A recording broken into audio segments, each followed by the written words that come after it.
ಕಾರವಾರದಲ್ಲಿ ಗುಡ್ಡ ಕುಸಿತವಾದಂತಹ ಸ್ಥಳದ ಸಮೀಪದಲ್ಲೇ ಭೂಕುಸಿತವೂ ಕೂಡ ಆಗ್ತಾ ಇದೆ. ಮಣ್ಣು ಕುಸಿತಾ ಇರೋದರ ಕಾರಣದಿಂದಾಗಿ ಮಳೆ ಮತ್ತಷ್ಟು ಮಣ್ಣು ಜರುಗ್ತಾ ಇದೆ.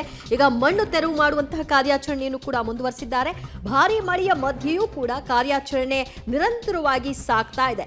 ಸುಮಾರು 40 ಮೀಟರ್ ಮಣ್ಣನ್ನ ಈಗಾಗಲೇ ತೆಗೆಯುವಂತಹ ಕಾರ್ಯವನ್ನ ಮಾಡಿಕೊಂಡಿದ್ದು, ಬಾಕಿ ಉಳ್ಕೊಂಡಿದೆ 40 ಮೀಟರ್ ಮಣ್ಣನ್ನ ತೆಗೆಯೋದು. ಸದ್ಯಕ್ಕೆ ಯಾವುದೇ ಮೃತದೇಹ ಅಥವಾ ವಾಹನಗಳು ಪತ್ತೆಯಾಗಿಲ್ಲ. ಮಣ್ಣು ತೆಗೆದಂತೆಲ್ಲ ಗೊತ್ತಾಗುತ್ತೆ ಮೃತದೇಹಗಳು ಸಿಕ್ಕಾಕೊಂಡಿದ್ಯಾ, ವಾಹನಗಳು ಸಿಕ್ಕಾಕೊಂಡಿದ್ಯಾ ಅಂತ SP ಹೇಳ್ತಾ ಇದ್ರು. ಆದರೆ ಸದ್ಯದ ವರದಿಯ ಪ್ರಕಾರವಾಗಿ ಯಾವುದೇ ಮೃತದೇಹಗಳಾಗ್ಲಿ ವಾಹನಗಳಾಗ್ಲಿ ಮಣ್ಣು ತೆರವು ಕಾರ್ಯ ಸಂದರ್ಭದಲ್ಲಿ ಲಭ್ಯವಾಗಿಲ್ಲ. ಇವತ್ತು 2 ಮೃತದೇಹಗಳನ್ನ ಹೊರಕ್ಕೆ ತೆಗೆದಿದ್ರು. ಸೊ ಅದಾದ ನಂತರದಲ್ಲಿ ಮತ್ತೆ ಮೃತದೇಹಗಳು ಸಿಕ್ಕಿರಬಹುದಾ ಆ ಮಣ್ಣಿನ ಅಡಿಯಲ್ಲಿ ಅನ್ನುವಂತಹ ಶಂಕೆ ಇತ್ತು. ಅದರ ಭಾಗವಾಗಿಯೇ ಕಾರ್ಯಾಚರಣೆಯನ್ನು ಮುಂದುವರಿಸಿದ್ರು. ಮಣ್ಣು ತೆರವು ಕಾರ್ಯ ಇನ್ನೂ ಕೂಡ ಬಾಕಿ ಉಳ್ಕೊಂಡಿದೆ. ಸುಮಾರು 40 ಮೀಟರ್ನಷ್ಟು ಮಣ್ಣನ್ನ ತೆಗಿಬೇಕಾಗಿದೆ.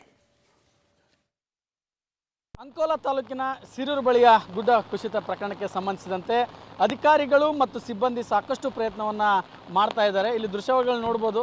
ಒಂದು ಕಡೆ ಒಂದು ಗುಡ್ಡವನ್ನೇ ಸಾಗಾಟ ಮಾಡಬೇಕಾಗಿದೆ, ಅಷ್ಟು ಚಾಲೆಂಜ್ ಇರುವಂಥದ್ದು. ಆದರೂ ಕೂಡ ಸಿಬ್ಬಂದಿ ಸತತ ಪ್ರಯತ್ನವನ್ನು ಮಾಡ್ತಾ ಇದ್ದಾರೆ ಕಳೆದ 2 ದಿನಗಳಿಂದ. ಪ್ರಕೃತಿ ಸ್ವಲ್ಪ ಎಲ್ಲೋ ಮುನ್ಸ್ಕೊಂಡಿದೆ ಅಂತ. ಯಾಕಂದರೆ ಮಳೆ ಇವತ್ತು ಅಧಿಕ ಪ್ರಮಾಣದಲ್ಲಿ ಸುರಿತಾ ಇದೆ. ಆದರೂ ಸಹ ಇವತ್ತು ಕೆಲಸವನ್ನು ನಿಲ್ಲಿಸಿಲ್ಲ. ಯಾಕಂದರೆ ಈ ಒಂದು ರೋಡ್ ಕ್ಲಿಯರ್ ಮಾಡಬೇಕು, ಅದರ ಒಳಗಡೆ ಇರುವಂಥ ಬಾಡೀಸ್ ಇರ್ಬೋದು ಅಥವಾ ವಾಹನಗಳು ಯಾವಿದ್ದಾವೆ ಅದನ್ನು ಐಡೆಂಟಿಫೈ ಮಾಡಬೇಕು ಅನ್ನೋ ನಿಟ್ಟಿನಲ್ಲಿ ಎರಡೂ ಬದಿಯಿಂದ ಕೆಲಸ ಈಗ ಆರಂಭವಾಗಿದೆ. ಈಗ ನಾಳೆ 1 ಗಂಟೆ ಅಷ್ಟಿಗೆ ಈ ಒಂದು ರೋಡ್ ಕ್ಲಿಯರ್ ಮಾಡುವಂಥದ್ದು IRB ಆಗಿರ್ಬೋದು ಮತ್ತು ಸಿಬ್ಬಂದಿಗಳು ಹೇಳ್ತಾ ಇರುವಂಥದ್ದು. ಮಳೆ ಪ್ರಮಾಣ ಜಾಸ್ತಿ ಆಗ್ತದೆ. ನಮ್ಮ ಜೊತೆ ಸ್ಥಳೀಯರಿದ್ದಾರೆ, ಅವ್ರನ್ನ ಮಾತಾಡ್ತಾನೆ. ಸರ್, ಯಾವಾಗ ಕ್ಲಿಯರ್ ಆಗ್ಬೋದು? ಸರ್, ಸತತವಾಗಿ 3 ದಿವಸದಿಂದ ಕೆಲಸ ನಡೀತಾ ಇದೆ. ಮಳೆಯಲ್ಲೂ ನಾವು IRBದವರು ಮತ್ತು ಸಮಾಜ ಸ್ಥಳೀಯರೆಲ್ಲ ಸೇರ್ಕೊಂಡು ಕೆಲಸ ಮಾಡ್ತಾ ಇದ್ದಾರೆ. ನೀವು ನೋಡ್ತಾ ಇದ್ದೀರಿ ಮಳೆ ಯಾವ ಥರ ಇದೆ. ಕೆಲಸಕ್ಕೆ ತುಂಬ ಅಡಚಣೆ ಆದರೂ ನಾವು ಕೆಲಸ ಮಾಡಲೇಬೇಕು, ಓಪನ್ ಮಾಡಲೇಬೇಕಂತಿದ್ವಿ. ಮಣ್ಣಿಂದು ತುಂಬ ಇರೋದರಿಂದ ಸ್ವಲ್ಪ ಕೆಲಸ ಲೇಟ್ ಆಗ್ತದೆ. ನಾಳೆ 1 ಗಂಟೆ ಒಳಗೆ ನಾಳೆ ಒಳಗಡೆ ಓಪನ್ ಆಗ್ತದೆ. ಬಟ್ ಅಷ್ಟು ಮಣ್ಣು ಕ್ಲಿಯರ್ ಆಗೋದಿಲ್ಲ. ನಾಳೆ ಒಳಗೆ ರೋಡ್ ಆ ಕಡೆಯಿಂದ ಈ ಕಡೆಗೆ ಕಾಣ್ತದೆ. ಯಾಕಂದರೆ 2 ಬದಿಗೆ ಮಿಷಿನ್ ಹಾಕಿದ್ದೀವಿ, ಆ ಕಡೆಗೆ ಹೋದು ಈ ಕಡೆಗೆ ಹೋದು. ಹಾಗೆ ಹಾಕೊಂಡು ಕೆಲಸ ನಡೀತಾ ಇದೆ. ಈಗ ಸ್ಪೀಡಾಗಿ ನಡೀತಾ ಇದೆ. ಇಲ್ಲಿ ತನಕ ಏನಾದರೂ ಅವಶೇಷಗಳು ಅಥವಾ ಬಾಡಿ ಏನಾದರೂ ಯಾವುದು ಇಲ್ಲಿ ಸಿಕ್ಕಿಲ್ಲ.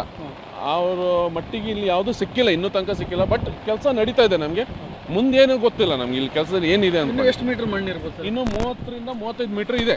ಸೊ ಅದು ದಾಟಾದ್ಮೇಲೆ ಆ ಕಡೆ ಮಿಷಿನ್ ಕಾಣ್ತಾ ಇದೆ ನೋಡಿ, ಆ ಸೈಡ್ ಈ ಸೈಡ್ ಒಂದು ಓಪನ್ ಆಗಿಬಿಟ್ರೆ ಒಂದು ವೇ ಓಪನ್ ಆಗ್ತದೆ.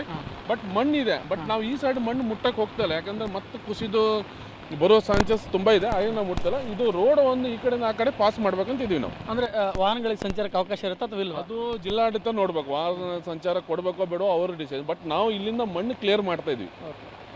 ಇನ್ನು ಈ ನದಿಯಲ್ಲಿ ಬಿದ್ದಿರುವಂಥ ಮಣ್ಣಿನ ಕೆಳಗಡೆ ಏನಾದರೂ ಅವಶೇಷಗಳು ಅಥವಾ ಬಾಡಿ ಇರುವಂಥದ್ದು? ಸೊ ಅದು ಗೊತ್ತಿಲ್ಲ ನಮಗೆ. ನಮ್ಮ ಕೆಲಸ ನಾವು ಈ ಮಣ್ಣು ತೆಗಿಯೋದು. ಬಟ್ ಅಲ್ಲಿ ಇರ್ಬೋದು ಇಲ್ಬೋದು ಅದು ಗೊತ್ತಿಲ್ಲ ನಮಗೆ. ಬಟ್ ಅದರ ಮುಂದೆ ತನಿಖೆ ಆಗಬೇಕು.